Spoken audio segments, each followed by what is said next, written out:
حضرت ابراہیم نے اپنے بیٹے کو بلا کے کہا بیٹا مجھے خواب آئی ہے، میں تجھے ذبح کر رہا ہوں، تیری کیا رضا ہے؟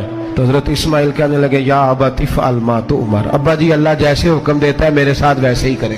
حضرت ہاجرہ کو کہا کہ ایک دوست نے دعوت کی ہے تو وہاں جا رہے ہیں، بی بی مطمئن ہے، تفصیلات کی ضرورت نہیں۔ شیطان پیچھے سے آیا اماں کے پاس، ذرا تھوڑی دیر کے لیے تصور جمائیے، یہاں تو پڑوسن آ کے کوئی بات بتا دیتی ہے خاوند کے بارے میں تو کئی مہینے جھگڑا جاری رہتا ہے، پڑوسن محلے دار۔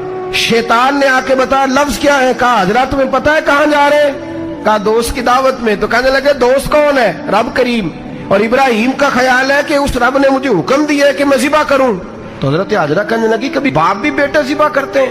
تو شیطان کہنے لگا ان کا خیال ہے کہ ان کے رب نے حکم دیا ہے۔ تو جناب ہاجرہ فرمانے لگی اگر رب نے حکم دیا تو پھر تو مجھے شیطان لگتا ہے۔ کہا کیا مطلب؟ فرمانے لگی اگر رب کریم کا حکم ہے تو میرے پاس ایک اسماعیل ہے، اگر 1000 بھی ہوتے میں سارے اللہ کے راستے میں پیش کر